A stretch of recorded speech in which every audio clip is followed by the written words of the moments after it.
सर्वप्रथम श्रमण संस्कृति के अमर देवता, पुरुषार्थ के प्रतिपादक आराध्य प्रभु भगवान महावीर के चरणों में कोटि कोटि वंदन। प्रतिपल वंदनीय मम आराध्या पूज्य गुरुणी मैया के चरणों में मेरा भाव भरा वंदन। प्रवर्तिनी मेवाड़ गौरव डॉक्टर चंदना जी महाराज साहब के चरणों में भाव भरा वंदन। विश्व के समस्त ऊर्जा पुरुषों के चरणों में शत वंदन। धर्म सभा में उपस्थित भाइयों एवं बहनों, अभी अभी आप आगम के माध्यम से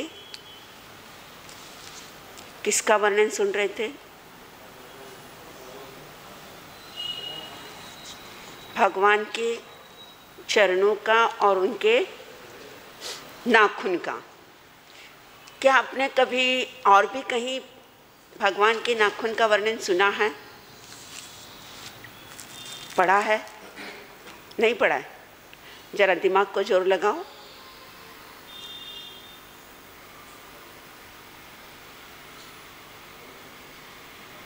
कई बार पढ़ा है और कई बार सुनते हो, और कई यहाँ पर बैठे हुए हैं जो रोज पढ़ते होंगे, रोज सुनते हैं। पीछे से देखो, जवाब आया भक्तामर में।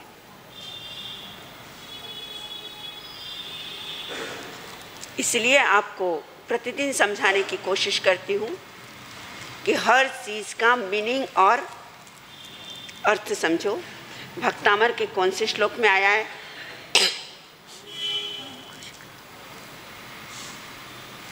निशाना तो लगा कि भक्तामर, लेकिन कौन से श्लोक में आया है?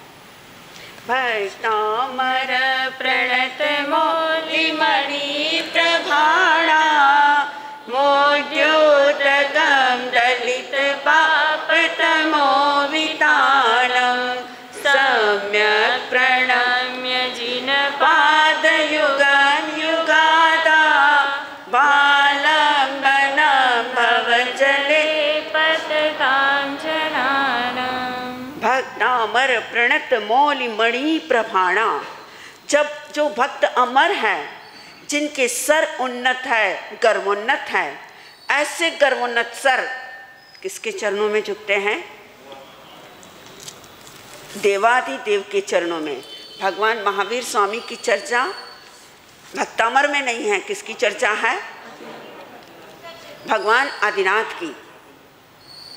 प्रणत मौलिमणि प्रभाणा मुद्योतकम। उद्योत होता है वह उन्नत सर जब उनके चरणों में झुकता है, उसकी नाखून की आभा से देवों के मुकुट में रही हुई मणियां भी और भी ज़्यादा प्रकाशित हो जाती है। कितना सुंदर और रोचक वर्णन भगवान के नखों का भक्तामर के अंदर आया है। पढ़ते ज़रूर हैं, लेकिन कौन उस पर दिमाग लगाए? इस कान से सुना और इस कान से बोलो, निकाल देते हैं। आइए, आज मेरा विषय भक्तामर नहीं। कहाँ चले हम? क्योंकि पर्व पर्युषण पास में आ रहे हैं। मैं चाहती हूँ उससे पहले 12 व्रतों की चर्चा हम पूर्ण कर लें। सामायिक के बाद नंबर 10वां देशावासिक व्रत और 11वां परिपुण्य पोषद व्रत। आज हम दोनों व्रतों की चर्चा कर लें। 10वां देशावासिक व्रत किसे कहा जाता है? करते हो आप?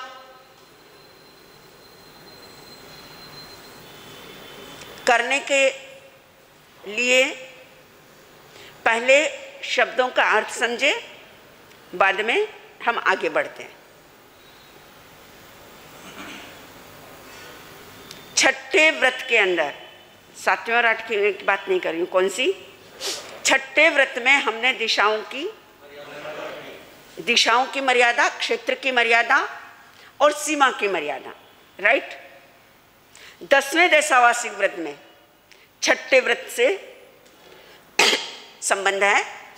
जो आपने 10 जो दिशाओं की मर्यादा की है, ऊर्ध्व दिशा, अधो दिशा, त्रियक दिशा,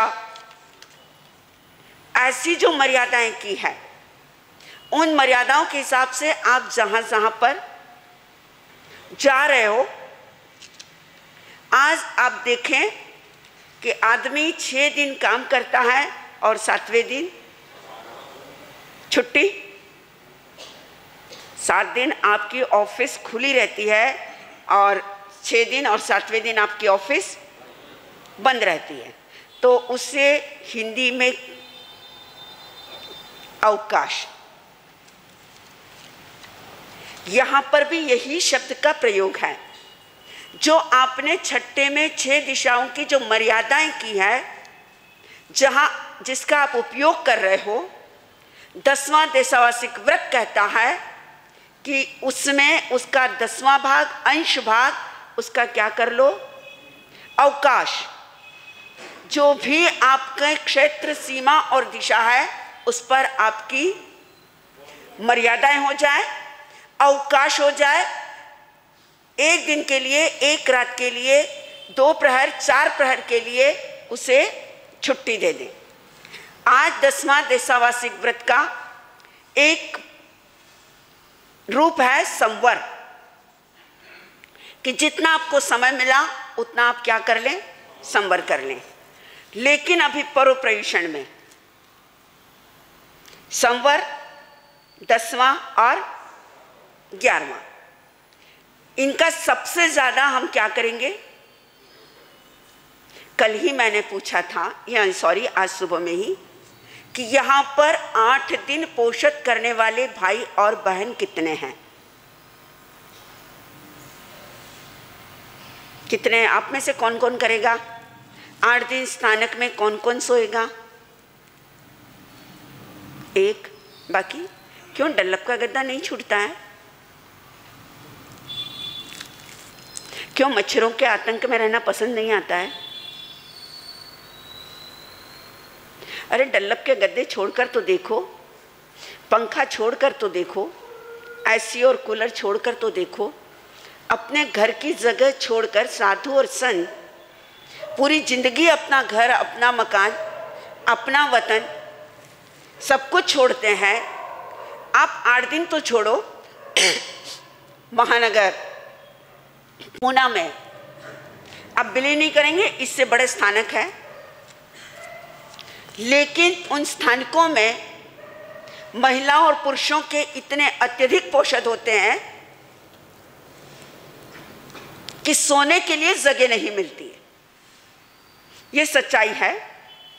पूना के अंदर पोषण मंडल बना हुआ है। हर पक्षी के दिन मंडल अलग अलग स्थानक के अंदर जाता है और वहाँ के श्रावकों को भी प्रेरणा देता है कि आज हम आपके यहाँ पर 15-20 मेंबर पोषण करने के लिए आए हैं और आपको भी यहाँ पर पोषण करना है। ऐसा जैसे आपका श्रावक संघ, आपका महिला संघ बना हुआ है, ऐसा उनका पोषण मंडल बना हुआ है। जलगांव के अंदर जैसे सामयिक मंडल है, वैसे पूना के अंदर पोषण मंडल है। और जहाँ पर 25-30 स्थानक है, वहाँ पर वो जाते हैं 15-20-25 श्रावक जो पूरे मंडल के हैं। साथ में जिस स्थानक में गए वहाँ के श्रावकों को भी पोषण करने की प्रेरणा देते हैं। मैं 2 दिन पहले आपको पोषण करने की इसलिए प्रेरणा दे रही हूँ कि अब आपको 8 दिन तक, आपने अब तक किया या नहीं किया मुझे नहीं पता, मैं नहीं जानती, लेकिन एक आदर्श संघ, एक सुसंस्कारी संघ, एक आपका धार्मिक संघ, एक आपका पुरातन संघ, एक आपका प्राचीन संघ, संतों के प्रति समर्पित संघ, धर्म और श्रद्धा के प्रति अड़ीग संघ, ऐसे संघ के अद्भुत नज़ारे मैं भी अपने आंखों से देखना चाहती हूँ। क्योंकि जब भी मैं रायचूर से बाहर जाऊं तब मेरे होठों पर प्रशंसा किसकी हो? रायचूर की हो। कि अगर पोषण देखना है तो कहाँ जाओ? जैसे पोषक का अगर सुंदर माहौल देखना है तो आप जोधपुर जाओ, आप पूना जाओ, आप जलगांव जाओ, आप जयपुर जाओ। एक ऐसा श्रावकों में, श्राविकाओं में बहुत जगह होता है, लेकिन श्रावकों में जो पोषक का माहौल है वह एक कई स्थानों का अद्वितीय उदाहरण है। तो आइए ऐसा 10वां पोषक जो आप एकाशना करके भी 10वां पोषक कर सकते हैं, आप पानी पीकर भी 10वां पोषक कर सकते हैं। ऐसे पोषक की आराधना जिसके अतिचार कौन से हैं? सीमा से बाहर की वस्तु भिजवाई हो या मंगवाई हो, या शब्द करके चेताया हो, रूप दिखाकर भाव प्रकट किए हो, कंकर आदि फेंक कर बुलाया हो। करते हो ऐसा? 99% नहीं करते हैं। ये मुझे भी पता है कि व्यक्ति अपने पोषक 99% बहुत शुद्धता से करते हैं, लेकिन कई बार ऐसा होता है कि हम पोषद में प्रवचन सुन रहे हैं, कुछ बात चली तो हम पीछे वाले को क्या करेंगे? करते ना इशारा, इशारा रूप दिखाकर आपने क्या किया हो, डन। ये भी हमारे पोषद में एक दोष है। आइए उससे आगे बढ़ते हैं 10वें से। तो पोषद कौन सा है? 11वां। पोषद अर्थात पोषण। पोषद अर्थात पोषण किसका? शरीर का नहीं। सामायिक में हमने भेद विज्ञान सीखा कि शरीर और आत्मा भिन्न है। सामायिक एक प्रेक्षा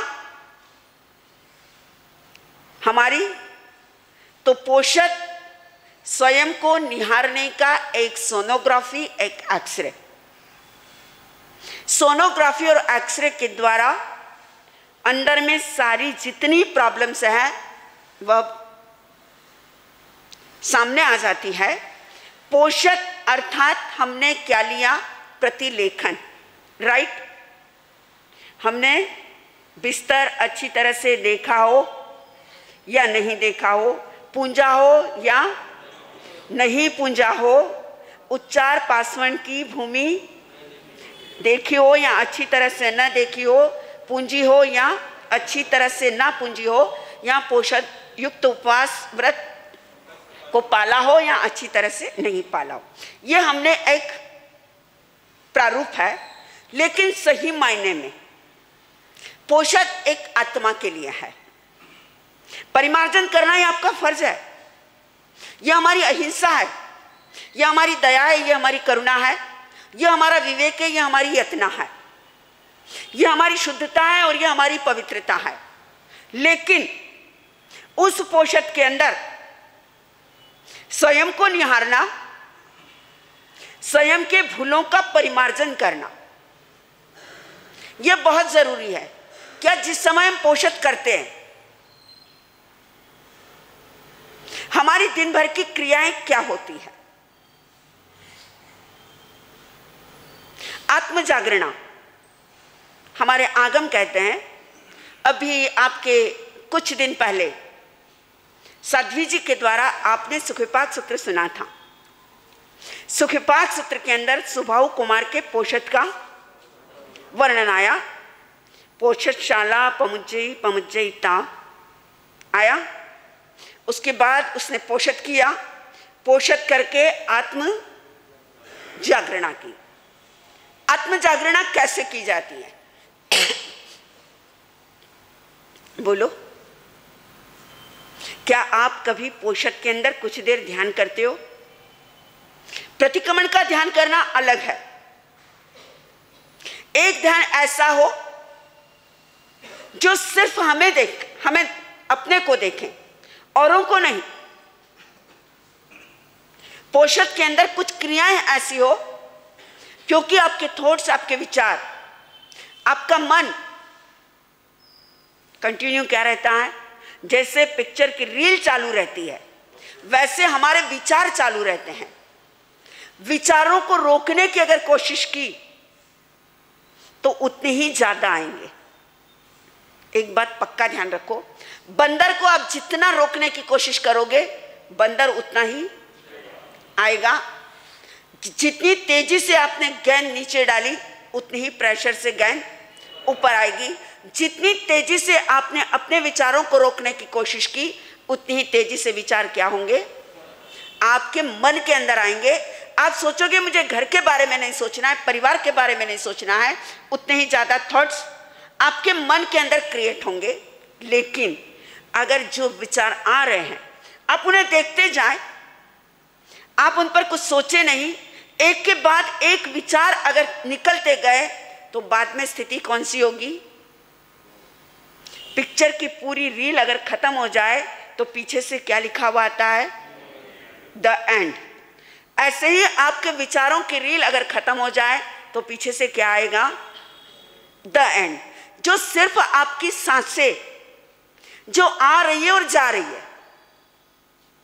सिर्फ उन्हें देखने की अगर कोशिश करें तो शायद है कि आपके विचारों पर भी एक ब्रेक लग सकता है। पोषण कैसे किया जाता है, मैं आपको एक छोटा सा उदाहरण दूं। जो उदाहरण आगम का तो नहीं कह सकती लेकिन इतिहास का है। श्रेणिक का पुत्र कौणिक, और कौणिक का पुत्र कौन था, बोलो। इतिहास को अगर तुम याद रखोगे तो इतिहास तुम्हें याद रखेगा, इतिहास को तुम भूल जाओगे तो इतिहास तुम्हें क्या कर जाएगा, भूल जाएगा। श्रेणिक कौन, ये आपको पता है, राजगृही का, श्रेणिक का बेटा कौणिक और कौणिक का बेटा उदाई। कौन हुआ, कौणिक का बेटा उदाई। श्रेणिक की राजधानी राजगृही मगध, कौणिक की राजधानी चंपा, क्योंकि बेटा अपने बाप से आगे कुछ करना चाहता था। कौणिक की राजधानी चंपा, जिस चंपा का वर्णन आप सुनते हैं कई बार उवाई आदि सूत्रों के माध्यम से। और उदाई ने अपनी राजधानी पाटलिपुत्र, जो वर्तमान में बिहार की राजधानी पटना है, वह किसकी राजधानी थी, राजा उदाई की थी। ऐसा उदाई जिसका राजा चंद्रप्रद्योत के साथ दुश्मनी कह दो, वेर कह दो, युद्ध कह दो, रिश्ते जिनके कटु थे। चंद्रप्रद्योत उज्जैनी का राजा और वह कहां का, पटना। लेकिन पुराने जमाने के अंदर अपने राज्यों का विस्तार करने के लिए एक दूसरे के ऊपर झगड़ा। चंद्रप्रद्योत भी गया, चंद्रप्रद्योत का बेटा भी गया। जिस समय पोता राज्य कर रहा था, उदाई एक धर्मनिष्ठ, एक श्रावक और एक महावीर का पक्का भक्त, लेकिन अपने राज्य विस्तार के लिए उसने किसी सीमा के ऊपर हमला बोला, युद्ध हुआ। युद्ध के अंदर शत्रु पराजित हुआ और पराजित होने के साथ इस दुनिया से उसने विदा भी ली। बेटे के मन के अंदर एक घृणा कह दो, एक नफरत कह दो, एक द्वेष कह दो, एक शत्रु भाव कह दो, या मन के अंदर एक क्या बांध ली, गांठ। मैं इससे क्या लूंगा, बदला लूंगा, और जब तक बदला नहीं लूंगा तब तक मुझे चैन नहीं पड़ेगी। और जब किसी से बदला लेना हो तो व्यक्ति उसका शत्रु कौन है क्या करेगा, उससे दोस्ती। उसने तलाश की, पता चला पुरानी पीढ़ियों की अगर शत्रुता है तो किसके साथ है, मालवा के साथ और उज्जैनी के साथ। उज्जैनी गया और उसके पोते से कहा चंद्रप्रद्योत के, बदला लेने का एक सुंदर मौका है, बदला तुझे भी लेना है और बदला मुझे भी लेना है। खून का बदला किससे ले ले, अरे खून से ले ले, मौत का बदला मौत से, और दो शक्तियां अगर एक साथ मिल गई तो एक उदाई नहीं, हम कई उदाई को परास्त कर सकते हैं। चंद्र प्रद्योत का पोता कहता है, आई एम नॉट इंटरेस्टेड, मुझे कोई सहार नहीं करना है, मुझे कोई झगड़ा नहीं करना है और मुझे कोई युद्ध नहीं करना है। अपना समूह लेकर वह रवाना हुआ और कहीं गया, वहां से और कहीं गया, हर जगह उसे हताशा और निराशा मिली। आखिर सोचता है क्योंकि शत्रुता इतनी जल्दी खत्म नहीं होती है, और इतनी जल्दी खत्म हो जाए तब तो फिर सम्यकत्व का प्रकाश ही मिल जाए। शत्रुता मन के अंदर भरी हुई है, कुट कुट कर सोचा, पता चला कि राजा उदाई बहुत धार्मिक है, और जब भी अष्टमी, चतुर्दशी, पक्षी और पूर्णिमा जब भी आती है, वह पांचों तिथियों का उपवास और उपवास युक्त अष्टपहरी पोषित करता है। व्यक्ति अपने पाप को अंजाम देने के लिए, ध्यान से सुनना, अपने पाप को अंजाम देने के लिए, अपनी शत्रुता को पूर्ण करने के लिए आदमी किस हद तक जाता है। वह राजकुमार मन में सोचा, चलो मैं जैन दीक्षा ले लेता हूं। यह कहानी काल्पनिक नहीं है, वास्तविक है, इतिहास की है। दीक्षा ली। अब बेचारे जैनाचार्य को क्या पता कि इसके मन में सपना क्या है, मंसूबा क्या है, इसके मन में क्या चल रहा है। जैनाचार्य ने दीक्षा दे दी। अब दीक्षा के बाद जिस समय दीक्षा ली, जो अपना रजोरण था, उस रजोरण के अंदर एक छोटी सी उसने एक छुरी रख ली। छुरी उसके पास थी, और गुरु का इतना विनय, दगाबाज दूनान में चित्ता चोर कवान, जिसके मन में दगा होता है, धोखा होता है, वह ज्यादा ही नाटक और अपनी नौटंकियां करता है। गुरु ने उसका नाम विनय रत्न दे दिया। क्या दिया? विनय रत्न। और गुरु की इतनी सेवा करता, गुरु जहां जाते, आचार्य जहां जाते, उसे क्या करके जाते? साथ में लेकर जाते। एक दिन आचार्य घूमते घूमते पाटलिपुत्र पहुंच गए। मौत कैसा बुलावा देती है। उदाई का पोषण, उदाई ने उपवास किया, आचार्य से विनती की, क्योंकि पुराने जमाने के अंदर चाहे मकान हो चाहे महल हो, एक ऐसा स्थल होता था पर्टिकुलर कि जहां पर क्या कर सकते थे? पोषित करते थे। आज आपके घरों में है, बेडरूम है, ड्राइंग रूम है, चिल्ड्रन रूम है, गेस्ट रूम है, किचन है, लेकिन बोलो एक सामायिक का रूम है? मकान चाहे कितना भी बड़ा बनाओ, पुराने जमाने में तो कोप भवन भी अलग होता था कि अगर गुस्सा करना है तब भी वहां जाकर करो, सामायिक करना है तो वहां जाकर करो। पर्टिकुलर एक जगह होती थी जहां पर आपके भवनों के अंदर, आपके मकानों के अंदर साधु और संत भी आकर रुकते थे। रायचूर की बात नहीं, लेकिन आप आज भी अगर राजस्थान में जाओ, ऐसे मकाने, ऐसी हवेलियां हैं कि जिनके अंदर पोषक के लिए शावकों के पास आज भी रूम अवेलेबल है। काश ऐसा अगर रूम हो तो बच्चे देखकर उन्हें यह तो प्रभाव होगा कि ये पापा का बेडरूम है, ये मम्मा का है, ये अंकल का है, ये हमारा है। तो एक रूम देखकर बच्चे ये बोलें कि ये रूम कौन सा है?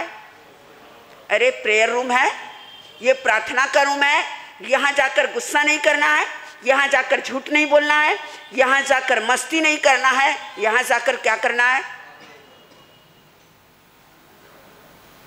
अगर आपके मकान अगर बड़े हो तो मैं आपसे रिक्वेस्ट करूंगी कि एक रूम तो कौन सा रखना जो पूर्ण रूप से शुद्ध हो, जहाँ के वाइब्रेशन ऐसे हो कि आप कितने भी टेंशन, कितने भी डिप्रेशन, कितने भी सप्रेशन में हो, कितने भी तनाव में हो, लेकिन वहां जाकर आपको एक क्या मिल जाए? शांति का अनुभव हो। तो आइए राजा उदय ने विनंती की आचार्य को, प्रभु काश आपके पगले कहाँ हो जाए, राजभवन में हो जाए, राज दरबार में हो जाए, और एक दिन का निवास आप कहाँ कर लें, मेरे महलों के अंदर कर ले। पुराने जमाने के अंदर या आज भी संत राजभवनों के अंदर जाकर रुकते थे। पहुंच गए आचार्य, और बेचारे आचार्य को क्या पता, सीधे साधे मेरे जैसे बोले पहुंचे, और साथ में किसको लेकर गए, शिष्य कौन सा, विनय रत्न को लेकर गए। उदय ने सोचा मैं पोषद आज गुरुदेव के चरणों में करूं, गुरुदेव की सेवा में करूं। जहां पर संथारा गुरुदेव का लगा हुआ था बिस्तर, उसके पास में किसने लगाया, उदय ने, विनय रत्न ने भी लगाया। उपवास था, उदय ने बहुत देर तक धर्म जागरणा की, उसके बाद सोया। आचार्य भी सो गए, लेकिन किसको नींद नहीं है, 12 वर्ष जिसे संयम लिए हो गए, लेकिन आज उसकी इच्छा खून का बदला किससे लूंगा, खून से लूंगा, मौत का बदला मौत से लूंगा, हिंसा का बदला हिंसा से लूंगा। इसने मेरे पिता को मारा था, मैं इसे क्या करूंगा, खत्म करूंगा। एक भीषण द्वेष की आग जल रही है। संयम जरूर लिया था, कपड़े जरूर बदले थे। वेश बदलना आसान होता है, लेकिन भीतर की आत्मा को बदलना इतना आसान नहीं है। वेश बदला जा सकता है, परिवेश नहीं बदला जा सकता। वेश जरूर बदल लिया था, लेकिन भीतर के पुद्गल प्रदेश नहीं बदले। सो गया उदय भी, सो गया आचार्य भी, विनय रत्न नहीं सोया। निकाली अपने ओगे में से रही हुई छुरी, और किसके गर्दन पर लेकर गया, राजा के गर्दन पर। जैसे ही छुरी का टच हुआ, राजा ने अपनी आंखें खोली, और जैसे ही आंखें खोली, सामने दीदार किसका था, संत का। एक पल के लिए उदय सोचता है, क्या संत ये क्रिया कर सकते हैं, क्या संत हिंसा कर सकते हैं? लेकिन अगर मैं जोर से चिल्लाता हूं, अगर मैं आवाज देता हूं, तो मेरा क्या है आज, पोषद है। पोषद में जोर से बोलना भी नहीं चलता है। दूसरा, अगर मैं जोर से चिल्लाऊंगा, सैनिक आएंगे, मुनि को पकड़ेंगे, जिन शासन की क्या हो जाएगी, अवहेलना होगी। निंदा मेरी नहीं, मैं तो बच जाऊंगा, लेकिन निंदा किसकी होगी, जिन शासन की होगी। श्रावक हो तो ऐसा, निष्ठा हो तो ऐसी, श्रद्धा हो तो ऐसी, भक्ति हो तो ऐसा, और समर्पण हो तो ऐसा। उदय विचार करता है, मरना है एक दिन। उपवास शुद्ध पोषद के अंदर अगर मेरी मृत्यु होती है, तो इससे बढ़कर और मेरा क्या पुण्य है, कोई फर्क नहीं पड़ता। विनय रत्न ने उठाई छुरी, काट दी गर्दन, बह गई खून की धाराएं। इतिहास कहता है, आगम कहता है, उस राजा उदय ने पोषद के अंदर मन, वचन और काया तीनों की क्या रखी, पवित्रता रखी। मर्यादा रखना और पवित्रता रखना दोनों में फर्क है। मर्यादा लोगों की दृष्टि से भी रखी जा सकती है, समाज की दृष्टि से भी रखी जा सकती है, लेकिन जहां भावों में अगर पवित्रता हो, तो मर्यादा ऑटोमेटिक हो जाती है। धन्य ऐसे राजा उदय को, धन्य ऐसे श्रावक को, इतना शुद्ध पोषद कि जहां मन के अंदर कोई राग की भावना नहीं आई, जहां कोई द्वेष की भावना नहीं आई, जहां कोई निंदा की भावना नहीं आई, जहां कोई घृणा की भावना नहीं आई, जहां कोई स्पृहा ईर्ष्या की भावना नहीं आई। महावीर कहकर गए हैं, ऐसा उदाई आने वाले समय के अंदर क्या बनेगा? उस पोषद के अंदर उसने तीर्थंकर गोत्र का क्या किया? बंधन किया। पोषद हो तो ऐसा कि तुम्हारा भी क्या हो जाए? बोलो, अरे ऐसा पोषद हो जाए कि आपका भी तीर्थंकर गोत्र का बंधन हो जाए। ऐसा 11वां परिपूर्ण पोषद उस राजा उदाई ने किया था। आइए, महापर्व प्रयुषण आ रहे हैं, मैं भी आपसे यही चाहती हूं, पोषद करना आत्मा के पोषण के लिए करना, पोषद करना स्वयं के आत्मनिरीक्षण के लिए करना, पोषद करना स्वयं की आलोचना के लिए करना, पोषद करना स्वयं का निरीक्षण के लिए करना, पोषद करना दूसरों के डॉक्टर बनने की बजाय पहले किसके बन जाना? खुद के डॉक्टर बन जाना। दूसरों के वकील बनने की बजाय किसका वकील बन जाना? अरे खुद का वकील बन जाना। दूसरों के सीए बनने की बजाय, दूसरों का ऑडिट और बैंक बैलेंस देखने की बजाय किसका देख लेना? स्वयं का बैलेंस देखना। कौन सा? कौन सा? मेरी जिंदगी के इतने साल हुए हैं, 25, 30, 40, 50, 60, 70, 80, मिला लेना अपनी बैलेंस शीट कि मैंने कितना कमाया और कितना खोया है और मैंने कितना पाया है। आपने कितने नोट कमाए, या कितने मकान बनाए, या कितनी दुकानें चलाई, या कितने दाल मिल चलाए, या कितने ऑयल मिल चलाए, या कितना कपास बेचा। इसका बैलेंस गलती से भी मत मिलाना, लेकिन मिलाना मैंने आज तक जीवन में कितनी बुराइयां की है, कितने दोष किए हैं, कितने पाप किए हैं, और मैंने कितना धर्म किया है। ग्राफ कितना ऊपर और नीचे है, ये अगर आपके ध्यान में आ गया, आपके ख्याल में आ गया, और उस समय उस पोषद उपवास के अंदर अगर एक दिल से मिच्छामि दुक्कडम निकल गया, तो आप भी एक भाव करके कहाँ जा सकते हो? कहाँ जाना है? स्वर्ग में जाना है? मोक्ष में जाना है? कैसे जाओगे? गाड़ी में बैठे बैठे? हाँ, खाता पीता? क्या अच्छा जवाब मिला है। महाराज साहब, थम्स अप कोका कोला की बोतलें हाथ में रहे, एक हाथ में मोबाइल रहे, सामने टीवी चलती रहे, बच्चों के साथ बैठे रहे, पार्टी करते रहे, और क्या चले जाएं? मोक्ष में चले जाएं। आप भरत महाराजा नहीं हो और आप माता मरुदेवी भी नहीं हो। आपको तो चोटी से लेकर एड़ी तक पसीना बहाना पड़ेगा, मेहनत करनी पड़ेगी, तो निश्चित है आपको मोक्ष मिलेगा। समय हो रहा है, मुझे एक छोटा सा प्रसंग कहकर अपनी बात को पूरी करूं।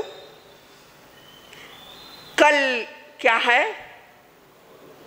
गुरुवार है, तो मुझे एक छोटा सा घटना प्रसंग कहना है, क्योंकि मैं चाहती हूं कि कल जो मैं अनुष्ठान करवाने जा रही हूं, उस अनुष्ठान में आपको अपने पूरे परिवार के साथ आना है, क्योंकि रायचूर का ग्राफ शेयर मार्केट है, कभी ऊपर कभी नीचे। हमारे भंडारी जी बोल रहे हैं कि शेयर मार्केट का भाव अभी ऊपर है, ठीक है। मैं तो धर्म का शेयर मार्केट की बात कर रही हूँ।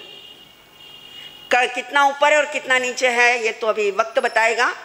तो कल एका भवतारी, क्योंकि मैं आपके लिए भी क्या शुभकामना दे रही हूँ कि एक भाव करके कहाँ जाओ?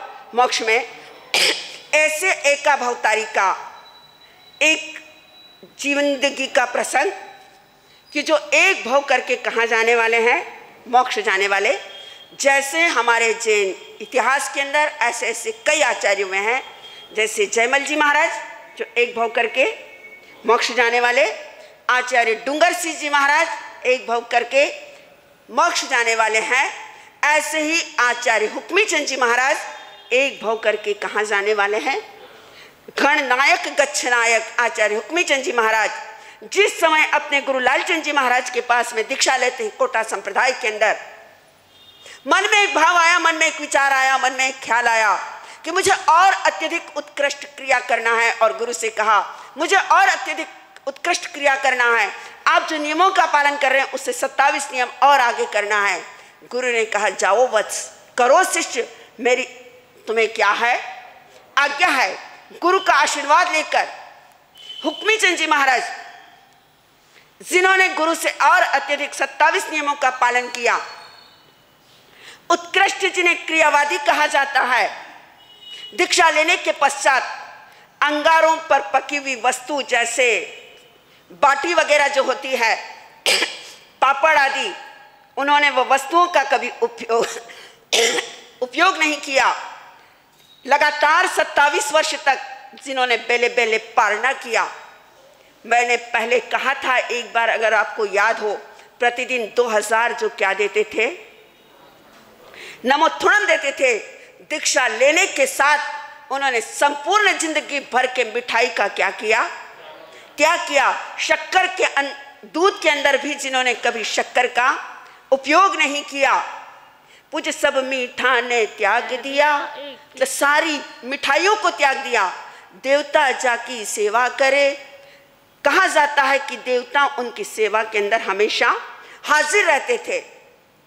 मध्य प्रदेश का शहर जावद, जहां अंतिम संध्या या अंतिम समय जिनका संथारा आया,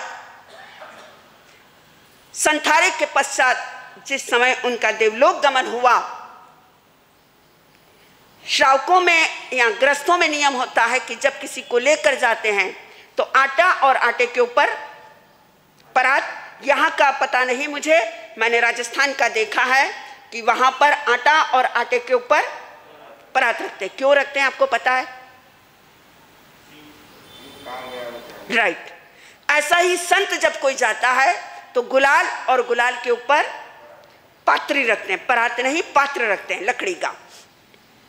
जब अंतिम संस्कार करके जब लोग आए तो जो पात्र रखा था उस पात्र के ऊपर स्वर्णिम अक्षरों से लिखा हुआ आया कि यहाँ से वे आउष्टक विमान में गए हैं और वहाँ से महाविद्या में जन्म लेंगे, महाविद्या में जन्म लेकर वे बलदेव बनेंगे और बलदेव बनकर वे कहाँ जाएंगे? मोक्ष में जाएंगे। पूज आउष्टक विमान में जावे, बलदेव विदेह हो शिव पावे, कहे चौथ मल जय जयकार करे, पूज हुक्मी चंद जी को ध्यान धरे। कहा जाता है कि जब वह सोने के अक्षरों में लिखा हुआ आया, कई वर्षों तक वह पात्र सुरक्षित रहा, लेकिन आज की तारीख में वह पात्र तो सुरक्षित नहीं है, क्योंकि संवत 1879 में उनका ये हुआ, तो आज वह चीज सुरक्षित नहीं है। लेकिन जावत के अंदर वह पाठ आज भी सुरक्षित है, जिस पाठ के ऊपर उन्होंने संथारा किया था। कहा जाता है कि उनके जैसा उत्कृष्ट क्रिया वाली जो साधक होगा वही उस पाठ पर बैठ पाएगा।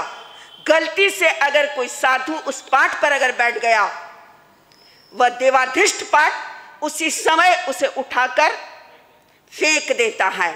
ऐसे आचार्य हुक्मी चंद जी महाराज जो राजस्थान के टोडा शहर के अंदर जन्मे, भावना है, एक श्रद्धा है, एक आस्था है।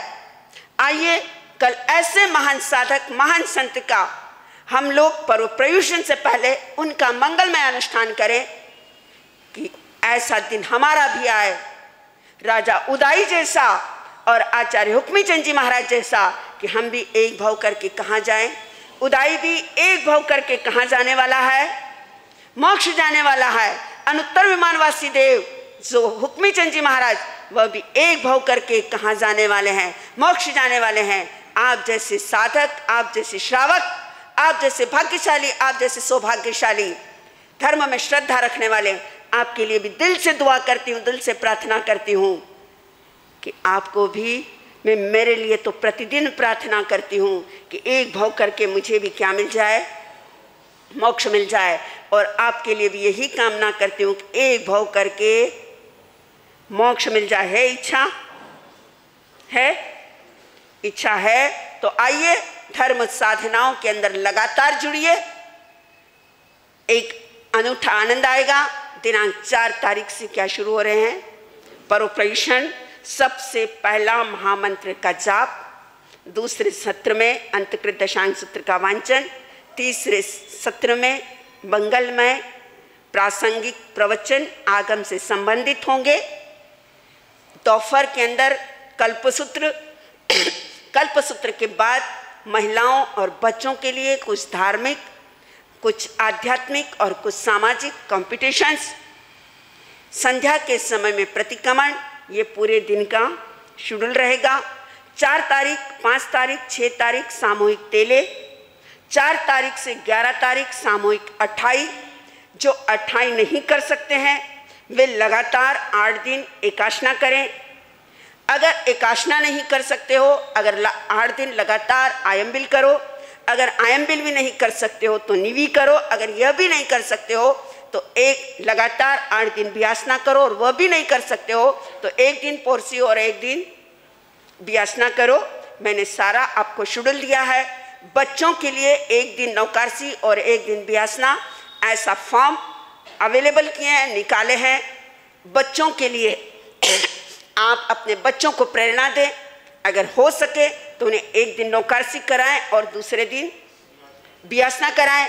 आज अगर वे व्यासना करेंगे, आज अगर वे गर्म पानी पिएंगे, आज अगर वे धोवन पानी पिएंगे, आज अगर वे 8 दिन हरी सब्जी नहीं खाएंगे, अगर 8 दिन वे इन प्रवचनों में आएंगे, अगर 8 दिन वे संतों के दर्शन करेंगे, अगर वे 8 दिन यहाँ के सत्संग में रमेंगे, तो आगे जाकर बोलो, जाते जाते आप अपने बच्चों को अपने वसीयत लिख कर जाओगे।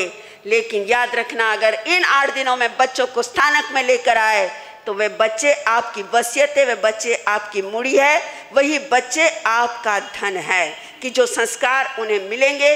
तो आइए 8 दिनों में अपने बच्चों को गलती से भी सिंगल मत आना, सब परिवार के साथ आना।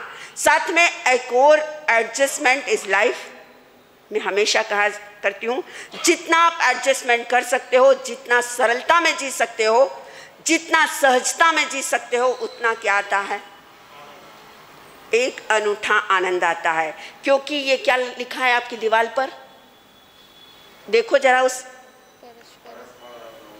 हाँ अच्छा हुआ, क्योंकि मेरे तो चश्मा भी नहीं था। अच्छा हुआ आपने बोल दिया। परस्परो ग्रहो जीवानाम, एक दूसरे से परस्पर जितना सहयोग कर सकते हो, जितना जुड़ सकते हो, संघ को, समाज को और जिन शासन को जोड़ने की कोशिश रखोगे। जितना जुड़ोगे और जितना जोड़ोगे तो समाज के लिए मिसाल बनोगे, और जितना तोड़ोगे और जितना टूटोगे समाज के लिए खतरे की घंटी बनोगे। तो आइए समाज में एक मिसाल बनाए, समाज में सहयोग की भावना लाएं, समाज को जोड़ने का प्रयास करें। तो जो भाई और बहन अगर माइक में प्रवचन नहीं सुनते हैं या माइक में अंतकृत दशांग सूत्र नहीं श्रवण करते हैं, उनके लिए एक समाचार, उनके लिए एक संदेश कि सुबह में ठीक 7:10 पर साध्वी अक्षदा जी द्वारा अंतकृत दशांग सूत्र पढ़ा जाएगा। मैं किसी के नियम और किसी की मर्यादाओं को तोड़ने में विश्वास नहीं रखती हूँ। श्रद्धेया महासती जी का आदेश है कि प्रतिदिन 8 दिन अंतकृत दशांग सूत्र उन्हें श्रवण करवाया जाएगा।